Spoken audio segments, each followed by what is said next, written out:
7h, 10h sur Radio Courtoisie, ligne droite, Liselotte Dutreuil. Le vaccin Vaxzevria du géant pharmaceutique britannique AstraZeneca a été l'un des premiers vaccins contre le Covid-19 mis sur le marché pendant la pandémie. Cependant, dans un communiqué en date du mercredi 8 mai, le groupe annonce vouloir conclure ce chapitre et ainsi retirer de la vente son vaccin. Pour en parler, nous accueillons Virginie Joron, eurodéputée Rassemblement National. Elle siège au sein du groupe Identité et Démocratie et est membre de la commission spéciale sur la pandémie de Covid-19 et sur les leçons tirées et recommandations pour l'avenir. Bonjour Virginie Joron. Bonjour. Alors on va revenir tout d'abord sur cette annonce d'AstraZeneca. Le groupe fait état d'un surplus de vaccins mis à jour face aux différents variants du virus et un déclin de la demande pour le Vaxzevria qui n'est plus fabriqué ou distribué.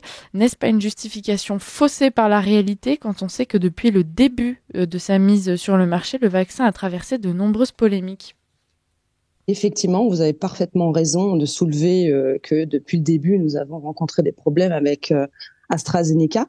Alors aujourd'hui, c'est vrai que ça y est le sujet du jour et c'est très bien parce que nous suivons aussi ce dossier, même si on a fait un focus sur le Pfizer-Gate, que tout le monde connaît aussi. Vous l'avez rappelé, premier vaccin mis sur le marché, avec déjà dès le départ des problématiques sur l'accès au stock, puisque malgré les contrats, l'accès aux doses était difficile pour l'Union européenne, puisque même la Commission avait rappelé à AstraZeneca d'être en priorité sur l'accès à ces doses. Ça, c'était la première des problématiques. Mais si ce n'est qu'aujourd'hui, l'autre problème qui est quand même sous-tendu par rapport à cette annonce, c'est le problème de sécurité. Même si dans la communication d'AstraZeneca, c'est une demande de retrait de l'autorisation du vaccin pour des raisons économiques, c'est quand même pas habituel. D'ailleurs, c'est une des questions que je vais poser à la Commission. Je vais demander dans les études que les institutions qu'elles puissent faire, c'est de savoir combien de fois dans l'histoire de l'EMA on a eu des retraits pour des raisons économiques, parce qu'en général c'est parce qu'effectivement il y a des faillites des laboratoires ou vraiment une demande qui n'est plus d'actualité. Et ça rejoint une autre question, puisque ce dossier qui en cache d'autres, c'est le nombre de doses, puisque depuis le début, ce que j'ai remarqué moi, c'est l'incohérence du nombre de doses par rapport déjà tout simplement à la population des citoyens européens, puisque la Commission avait demandé au global 4,6 milliards de doses auprès des différents laboratoires. Pour AstraZeneca, c'était un contrat de 300 millions de doses de vaccins, plus une option de 100 millions de doses supplémentaires. Donc au total, on allait vers 400 millions de doses pour tout le marché de l'Union européenne.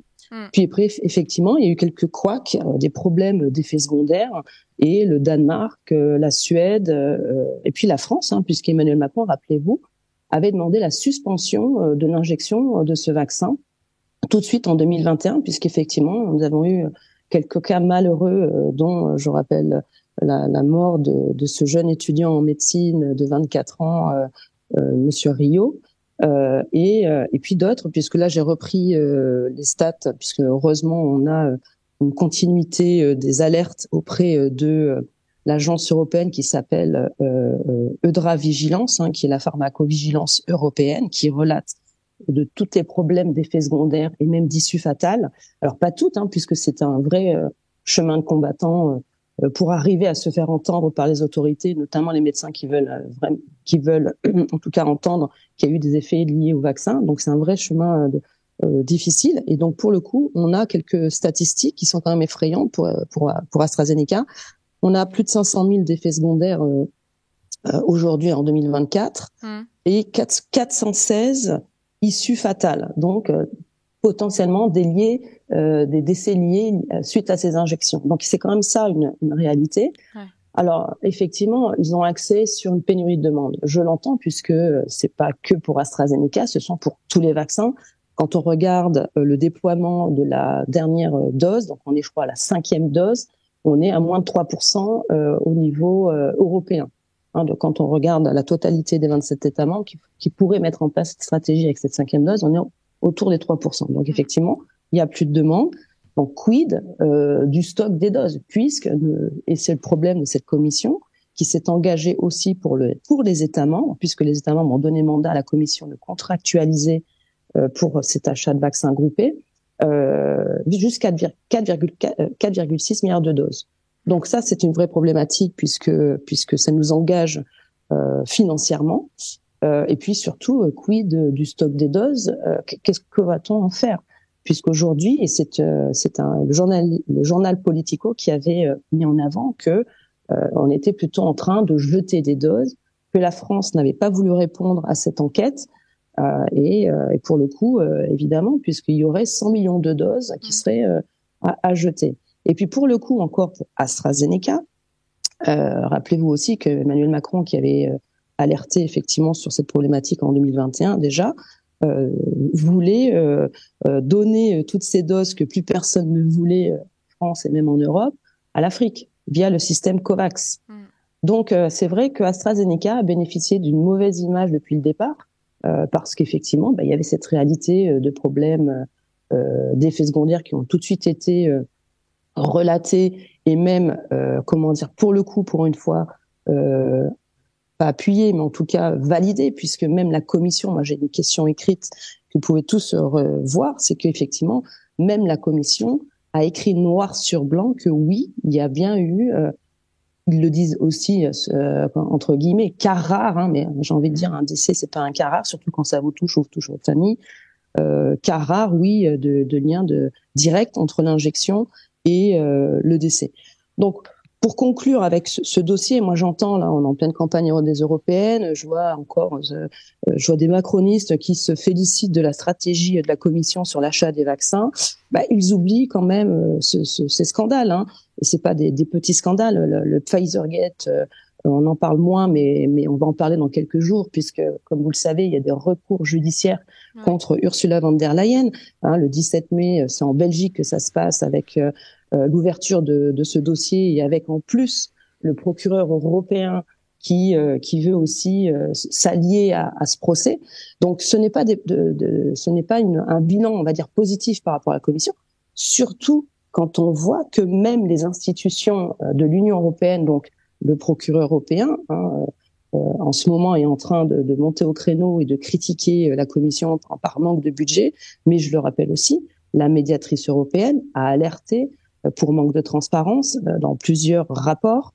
La Cour des comptes de l'Union européenne, idem, elle a fait un rapport très intéressant sur l'achat des vaccins. Il y avait beaucoup de critiques sur cette période où on a bien vu que oui, c'était une période de crise, mais ce qui a démontré que la Commission était incompétente sur ce sujet, puisque l'équipe de négociation n'avait pas rédigé en faveur de la Commission, en faveur des intérêts de la Commission, lors de la commande de ces vaccins. Donc on est quand même c'est quand même plutôt un bilan négatif avec ces deux scandales, puisqu'on va suivre ce dossier de l'AstraZeneca, parce que évidemment ce retrait ne doit pas empêcher aux victimes d'intenter des procès. Et puis pour le coup, ce contrat est aussi très intéressant, même si lui aussi, comme vous savez, ils sont tous cachés avec des clauses cachées, mais il y a toujours une version propre. Et on a pu avoir accès à ce contrat version propre. Et ce qu'on remarque, et ça aussi pour les avocats qui ont en charge les dossiers actuels de leurs patients et de leurs victimes d'AstraZeneca, c'est que dès le départ, vous aviez des clauses qui incluaient le partage des frais judiciaires à venir en cas de problème. Et vous avez 3-4 pages à ce sujet. C'est quand même assez curieux de voir que dès le départ, ils avaient bien vu que c'était un sujet prédominant dans leur contrat. Je l'ai pas vu dans Pfizer, par exemple. Et il faut savoir que la dose d'AstraZeneca, c'est pour cette raison, apparemment que c'est pour cette raison que ça a été conclu dans ce sens, c'est que la dose AstraZeneca était à près de 2,5 €. Quand on compare avec Pfizer, on est à 20 €. Et en échange de cette dose moins chère, c'était de répartir, voire à ce que les États membres prennent en charge les futurs procès intentés. Donc ça, c'est écrit dans les contrats. Donc les avocats qui ont en charge les dossiers, il faut qu'ils se replongent là-dedans, récupèrent ces extraits, parce que c'est pour moi aussi un élément très important dans la défense de leur dossier, parce que dès le départ, il y avait effectivement cette problématique des effets secondaires à venir et des recours judiciaires qui étaient déjà peut-être envisagés dans leurs négociations. Est-ce que sous ces tout ce qui est en train de remonter là concernant AstraZeneca merci d'ailleurs de contribuer justement à creuser le sujet et à faire entendre ces voix de victimes. Est-ce que vous pensez que ça pourrait être le début du scandale des vaccins qui éclate au grand jour? Est-ce que d'autres vaccins pourraient être concernés par la suite?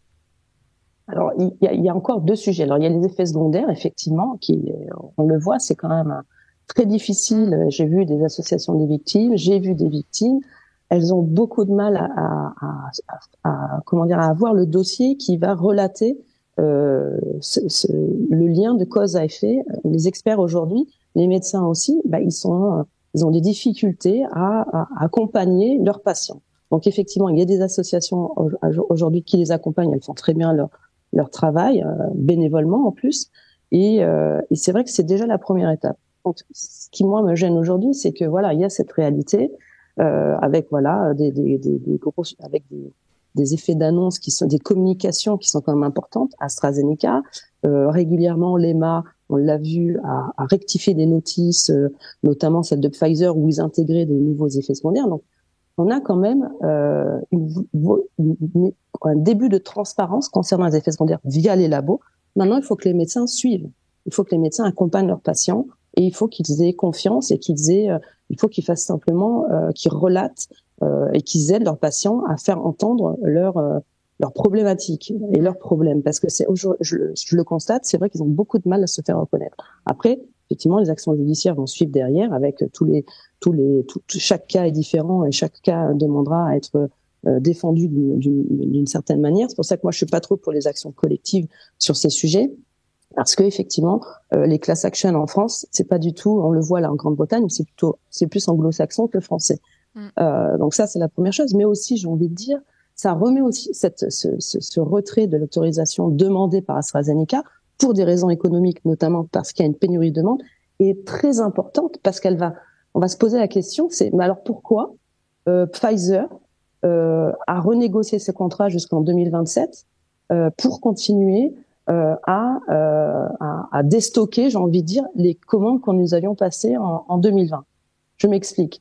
Pourquoi jusqu'en 2027 il y a étalement, parce que Pfizer avait un contingent de 2,4 milliards de doses. Évidemment, dans les statistiques, on voit bien qu'il y a eu moins d'un milliard de doses injectées dans l'Union européenne. Donc on est bien en dessous de ce qui était prévu. Donc c'est la même chose, la même question va se poser à Pfizer puisqu'il n'y a plus de demande. Donc quid de ces futures doses qui ont été renégociées jusqu'en 2027? Et puis pire, il y a une autre information quand même. Pourquoi cette année, en mai 2024, l'agence européenne ERA, au nom de la Commission, a fait un appel d'offres pour 146 millions de doses supplémentaires de vaccins Covid. Pour quel motif? Pour quelle raison? Si AstraZeneca constate qu'il y a une pénurie de demande, et c'est pas que pour AstraZeneca, puisque les statistiques démontrent que plus de pandémie, plus de demande, donc ça c'est une réalité. Pourquoi continuer finalement à étaler toutes ces doses qui ont été commandées, on va dire en 2020 et non justifiées jusqu'en 2027? Et pourquoi encore aujourd'hui il y a cet appel d'offres? Et en plus, la France a répondu à cet appel d'offres. Donc la France, elle continue à passer commande.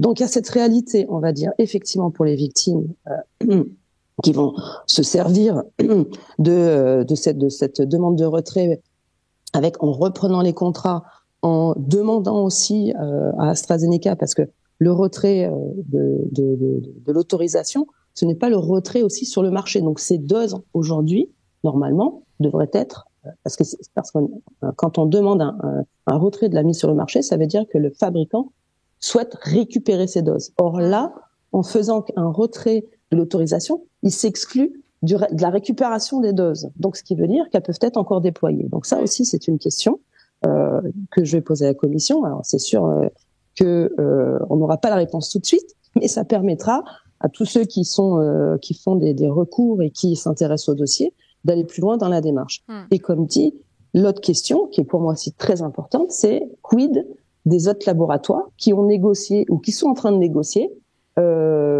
des nouvelles commandes de vaccins Covid, puisque finalement, on voit bien qu'il y a une pénurie de demande et c'est AstraZeneca finalement qui nous annonce cette bonne nouvelle.